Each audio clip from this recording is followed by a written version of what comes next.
నేను గౌరవిస్తాను చెప్తాను. నేను ఒకప్పుడు ఆయనకు సేవ చేసిన, నేను ఆ యొక్క రామగిరి దేవాలయంలో నేను సేవకుడుగా ఉన్నాను. నేను అలాంటిది ఇటువంటి నీచమైన మాట మాట్లాడి గౌరవించాల్సిన అవసరం నాకు లేదంట. నేను శివుడు ఈశ్వరుడు, శివుడు కేశవుడు గొప్ప అని అంట్లా. వెంకటేశ్వర స్వామిని పూజిద్దాం. శ్రీరంగంలో శ్రీరంగనాథ్ దర్శనం చేసుకుంటాం, మేము పక్కనటువంటి శివాలయం దర్శనం చేసుకుంటాం, లింగాన్ని దర్శిస్తాం, భగవంతుని ఆరాధన చేస్తాం.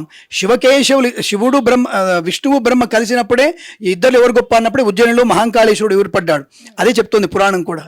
విష్ణుమూర్తి బ్రహ్మగారు పోటీ పడి ఎవరు గొప్ప అనుకుంటే శివుడు అన్నాడు, అరే నన్ను అంతము ఆది, నా గురించి ఫస్ట్ ఎండింగ్ రెండు చూసుకోవడం అంటే ఇద్దరు పైకి ఒకటి కింద కూడా వెళ్ళి దొరకాలి.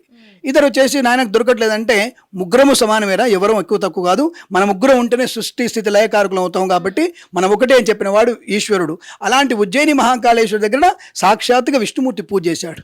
మరి అలాంటిది రాముడు పూజ చేశాడు. నువ్వు చేయలేదనడానికి నీ దగ్గర అర్థాలు లేవు, చేశాడనడానికి ఆధారం మా దగ్గర ఉన్నాయి. కాబట్టి అటువంటి విషయాల్ని విషబిందువులని నువ్వు పెట్టి అందరికీ నామాలు పెట్టేసి మతంలోకి మార్చి వైష్ణవ మతంలోకి. రామానుజాచార్యులు కూడా ఇప్పుడు ఎవరు బిట్టు అనే రాజు ఉండేవాడు, ఆయన జైన మత సామ్రాజ్యాధిపతి.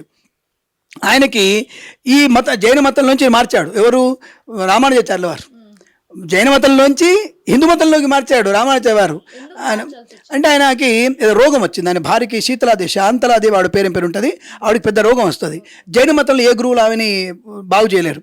అప్పుడు ఈ యొక్క రామానుజాచార్యుల వారి చేత, ఆయన శిష్యుల చేత దాన్ని సుశ్రుత బాగు చేస్తాడు. అప్పుడు ఆయన ఈ మతంలో జైన మతంలోంచి వైష్ణవ మతంలోకి మారుతాడు.